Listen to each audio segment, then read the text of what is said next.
કોડીનારમાં ભર સભામાં પૂર્વ સાંસદ દીનુ સોલંકીને બોલતા અટકાવી માછીમાર યુવકે સવાલ કર્યો। કહ્યું કેટલાક લોકોના રાજકારણના કારણે અમારા ધંધા રોજગાર ભાંગી ગયા છે। અમે મત આપીએ છીએ તો તમને રજૂઆત ન કરીએ તો કોની પાસે રજૂઆત કરીએ? જો કે સામે પૂર્વ સાંસદ દીનુ સોલંકીએ પણ યુવાનની રજૂઆત સાંભળી હતી અને કહ્યું કે કોડીનાર વિસ્તારમાં સૌથી ફ્રેશ ફિશ મૂળ દ્વારકા બંદરે મળે છે અને 1000ની લીડ પણ મળે છે। ત્યારે ફરી યુવકે સવાલ કર્યો અને પૂર્વ સાંસદે જવાબમાં કહ્યું આ યુવક નવો છે અને તેને હું ઓળખું છું। કદાચ આવા અનેક સવાલો કરે તો પણ તેને હું સાંભળવા તૈયાર છું। प्रश्न ये है कि हमारी जरूरियात हमने जो तकलीफ पड़े एक हमने फरियाद करी तो हमें कोने करी नहीं हमने करवानी के हमें તમારી પાસે મત માંગે તમારી ફરિયાદ હાલમાં આપણે બંધાયેલા છે ये થઈ જશે એવું કામ થશે એ નહીં સર પણ સર આ પ્રશ્નનો કરી તમે વિચાર કરો આ છોકરાને ખબર નથી બિચારો નવો છે પુરીને હમણાં જ આવ્યો છે મરીનો ફેણો છે હું એને ઓળખું છું એ સાચી વાત કરે છે પણ આ મૂળ તો આપણા ગામ દર વખતે ભાજપને 800 થી 1000 મતની લીડ આપે છે પછી ધારાસભાની હોય લોકસભાની હોય એટલે હું એને સાંભળું હજી મને પાછો મળીને કઈ રીતે એની વાત હતી આમ। છોટાઉદેપુર બેઠક પર મતદાનની શરૂઆત થઈ। ચૂંટણી પંચે અતિવૃદ્ધ અને દિવ્યાંગ મતદારો માટે વિશેષ વ્યવસ્થા કરી છે જેથી તેઓ ઘરે બેઠા મતદાન કરી શકે। ગઈકાલે પ્રથમ દિવસે જિલ્લામાં 255 લોકોએ મતદાન કર્યું હતું। આજે પણ વૃદ્ધો અને દિવ્યાંગ મતદાતાઓ માટે વિશેષ સુવિધા અંતર્ગત આ પ્રક્રિયા યથાવત છે।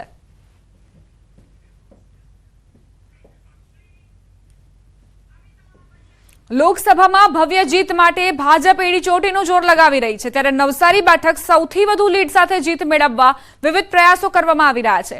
આ વખતે સીઆર પાટીલ અનોખી રીતે ચૂંટણી પ્રચારમાં ઉતરી ગયા છે। ચૂંટણી પ્રચાર રથમાં ગણદેવીના વિધાનસભાના 65 જેટલા ગામોમાં આ રથ ફરશે અને સાથે જ નવસારી જિલ્લાની અન્ય 2 વિધાનસભામાં પણ વિવિધ ગામોમાં આ ચૂંટણી પ્રચાર રથમાં સીઆર પાટીલ પોતાનો પ્રચાર કરશે। ત્યારે પૂર્વ કેબિનેટ મંત્રી નરેશ પટેલે કહ્યું લોકોને વિકાસના કાર્યો અર્પણ કર્યા છે અને તેનો ઋણ ચૂકવવાનો સમય આવ્યો છે। ત્યારે સીઆર પાટીલને 10 લાખથી વધુ લીડથી જીતાડવા માટે અમે સંકલ્પ કરી રહ્યા છીએ। સીધા જ દ્રશ્યો આવી રહ્યા છે। આજ એ રથ જેનું પ્રસ્થાન કરાવવામાં આવ્યું છે અને એ રથ ગામ ગામ સુધી પહોંચી રહ્યું છે। નવસારીમાં 10 લાખથી વધુની લીડ સાથે સીઆર પાટીલ જીતે તે પ્રકારના પ્રયત્નો હેઠળ જ આ રથ જે છે તે ફરી રહ્યું છે પ્રચારમાં। 65 ગામોમાં આ રથ ફરશે તેવી જાણકારી અમને પ્રાપ્ત થઈ છે। સીઆર પાટીલ મેદાનમાં ઉતરી ગયા છે અને આ સિવાય જે કાર્યકર્તાઓ છે તેમણે પણ મોરચો ઉપાડી લીધો છે।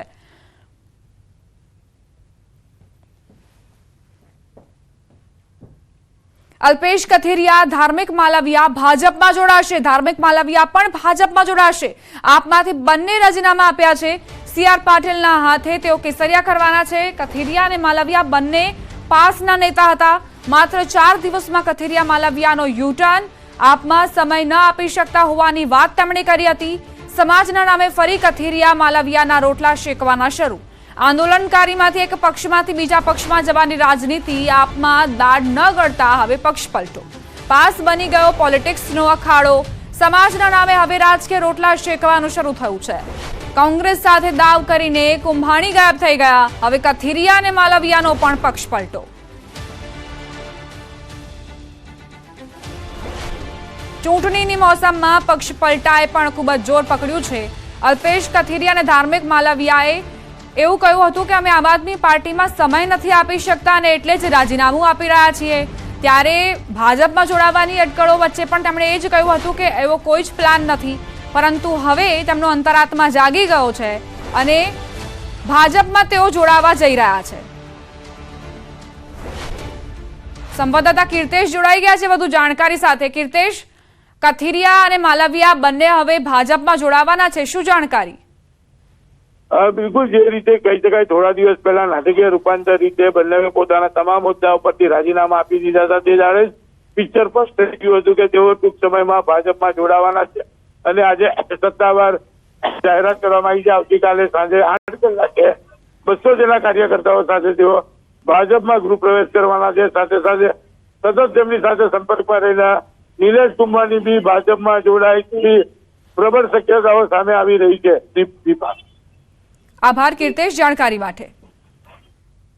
તો અલ્પેશ કથિરિયા અને ધાર્મિક માલવિયા જેઓ ભાજપમાં જોડાશે, સી.આર. પાટીલના હસ્તે તેઓ કેસરીયો ખેસ ધારણ કરવાના છે. આ પહેલા તેમણે આપમાંથી એવી રીતે રાજીનામું આપ્યું કે અમે સમય નથી આપી શકતા, એટલે અમે આમ આદમી પાર્ટીમાંથી રાજીનામું આપી રહ્યા છીએ. ચૂંટણી સમયે કામ વધી જાય છે અને એવા સમયે અમે કામ નથી કરી શકતા. જોકે હવે અલ્પેશ કથિરિયા અને ધાર્મિક માલવિયા ભાજપમાં જોડાશે. કદાચ તેમનો અંતરાત્મા જાગી ગયો છે અને હવે તેઓ ભાજપનો ખેસ ધારણ કરવાના છે.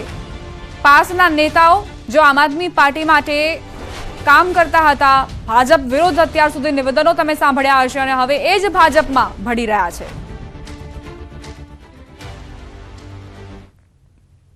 સુરત કોંગ્રેસના ઉમેદવાર રહેલા નિલેશ કુંભાણી સામે રોષ યથાવત જોવા મળી રહ્યો છે. સુરતની બસો પર વિરોધના પોસ્ટર લાગ્યા છે. ગદ્દાર, ગુમ, લોકોના મતાધિકાર છીનવનાર નિલેશ કુંભાણીના લખાણોવાળા પોસ્ટરોથી દેખાવ કરાઈ રહ્યા છે. કોંગ્રેસ કાર્યકરોની સાથે નાગરિકોનો પણ રોષ જોવા મળી રહ્યો છે. સુરતમાં ફરતી બસો પર સ્ટીકર લગાવીને દેખાવ કરાયા.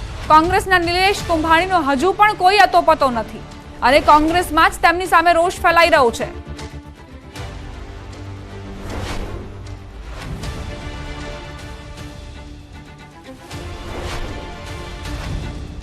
નિલેશ કુંભાણી જેમનું ફોર્મ રદ થયું ત્યારબાદ તેમના ટેકેદારો જે છે તેમણે પણ એફિડેવિટ કરીને એવું કહ્યું કે આ સહી અમારી નથી. જોકે નિલેશ કુંભાણી કાયદાકીય લડત લડવાના બદલે ભૂગર્ભમાં ઉતરી ગયા. હવે તેઓ મળતા જ નથી. તેમના ઘરની બહાર પણ વિરોધ થઈ રહ્યો છે. તેમ છતાં પણ તેમણે બહાર આવીને કોઈ જ નિવેદન, કોઈ જ સ્પષ્ટતા, કોઈ જ બચાવ નથી કર્યો. એવામાં લોકોનો રોષ અહીં જોવા મળી રહ્યો છે, કારણ કે કોંગ્રેસના કાર્યકર્તાઓની સાથે સાથે નાગરિકો પણ રોષે ભરાયા છે.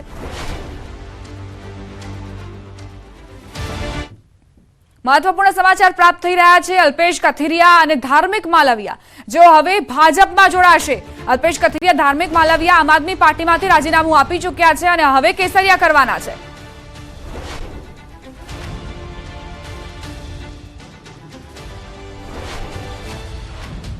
આમ આદમી પાર્ટીના નેતા યોગેશ જાદવાને જોડાઈ ગયા છે. યોગેશભાઈ, આમ આદમી પાર્ટીમાંથી તો રાજીનામું એવી રીતે આપવામાં આવ્યું હતું કે અમે સમય નથી આપી શકતા અને હવે અલ્પેશ કથિરિયા અને ધાર્મિક માલવિયા ભાજપનો ખેસ ધારણ કરવાના છે. પ્રતિક્રિયા આપની. તો જેવી રીતે જ્યારે પાટીદાર અનામત આંદોલન શરૂ થયું અને પાટીદાર અનામત આંદોલનના જે પણ નેતાઓ હતા એમને દર વખતે એવું કીધું હતું કે પાટીદાર જે 14 દીકરાઓ શહીદ થયા છે એમના પરિવારને જ્યાં સુધી એમના પરિવારના સભ્યોને નોકરી ન મળે અને એ 14 જે દીકરાઓ શહીદ થયા છે એના આરોપીઓને સજા ન મળે ત્યાં સુધી અમે કોઈ પણ ભારતીય જનતા પાર્ટીમાં જોડાવાના નથી.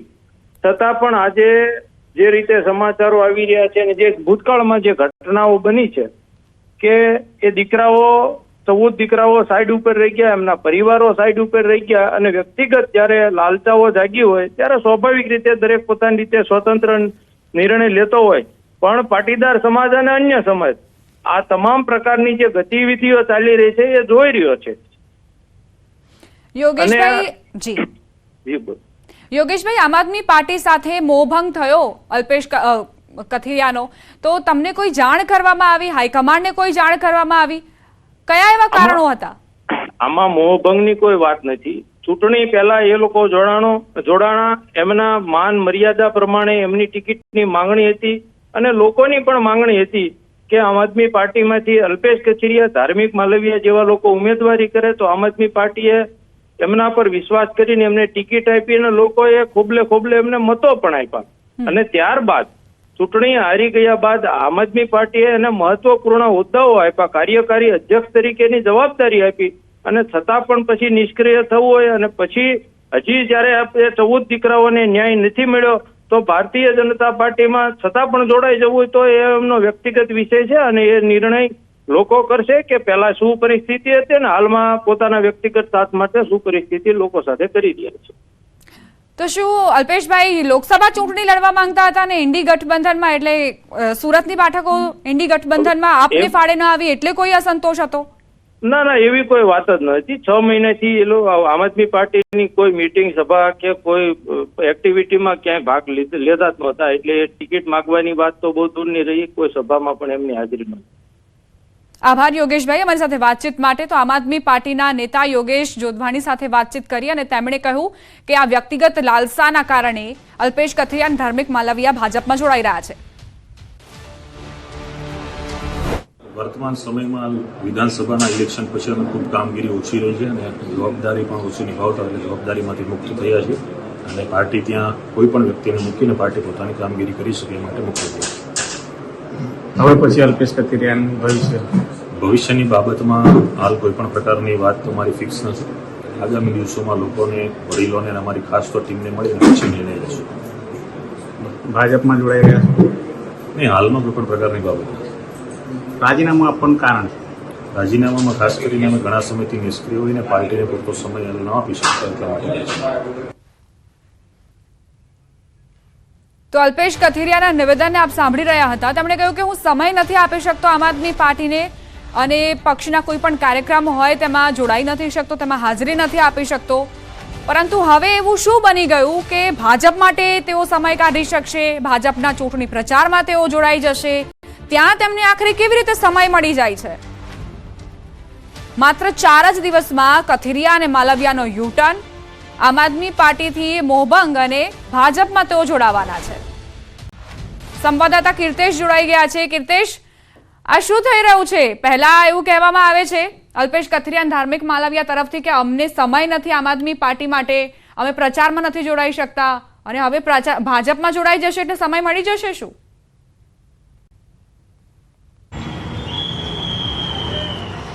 બિલકુલ દીપા, પહેલેથી જ પ્રી પ્લાન કરવામાં આવ્યો હતો। ભાજપમાં જોડાવાનું હતું, તેને લઈને તેઓએ આપના તમામ મુદ્દા પરથી અલ્પેશ કથિરિયા, ધાર્મિક માલવિયાએ રાજીનામા આપ્યા હતા અને પોતાની પાસે પાર્ટી માટે સમય નથી તેવું કીધું હતું। તે સમયે સીધો સવાલ પૂછવામાં આવ્યો હતો કે શું તેઓ ભાજપમાં જોડાવાના છે।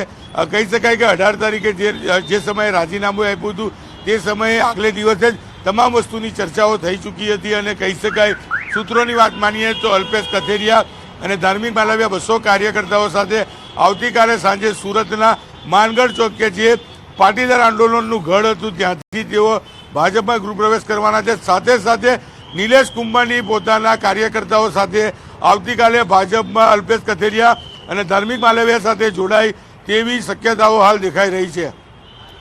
આભાર કીર્તેશ જાણકારી આપવા માટે। તો અલ્પેશ કથિરિયા અને ધાર્મિક માલવિયા જો હવે ભાજપમાં જોડાઈ જશે તેવી જાણકારી CR પાટીલના હસ્તે તેઓ કેસરિયા કરવાના છે।